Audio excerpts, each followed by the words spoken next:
Krashen's theory and communicative language teaching.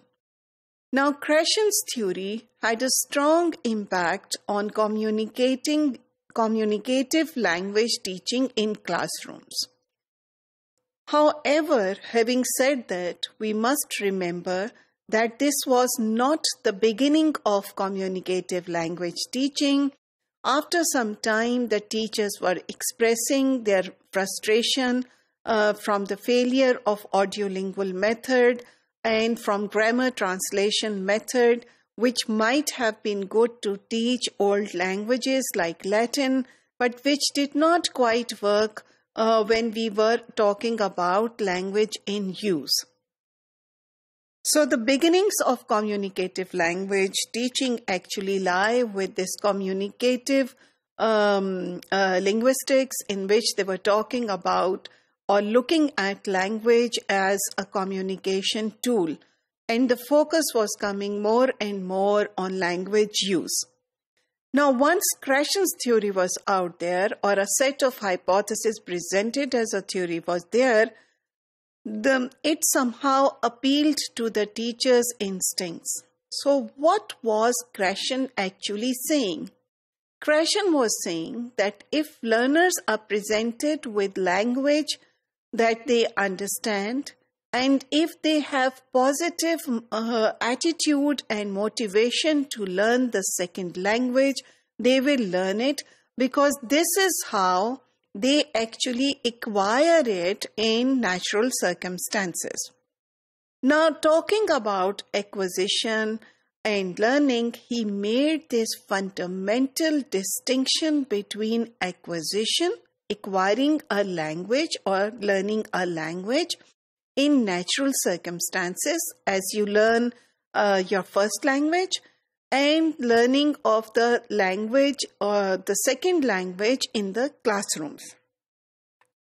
He argued that learning was something, a learning of a second language was something that entailed metalinguistic knowledge. Metalinguistic knowledge would mean discussing things about the language. So that there would be in the classrooms a discussion of how the grammar worked, use of vocabulary, what the sentence structure was like, all the discussion about predicates, clauses. So this is all metalinguistic language or metalinguistic learning. That is learning about how the language actually works. And he also said that in classrooms, that is when learning takes place, and he always associated learning with formal learning of second language in institutions. He said it is always accompanied by corrective feedback from the teacher. Interestingly, he said, these processes that accompany learning and which are different from acquisition in natural circumstances actually impede the language acquisition. So, what do we see then? The impact of this theory was then taking inspiration from how language was acquired in natural circumstances. Teachers began to see that correcting the errors of the learner on the spot was not right. Focus on a grammatical point was not correct.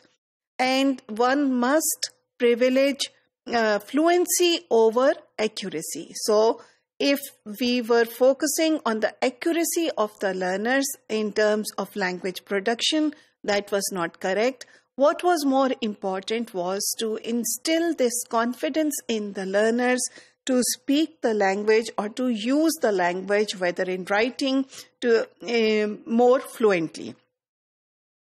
So what did they do in their classrooms where they tried to apply communicative language teaching? They brought in authentic materials. They encouraged a lot of use of language.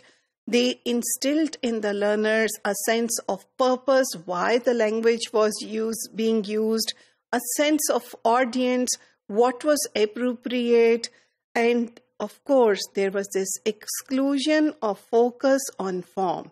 Very little grammatical teaching or simply not there.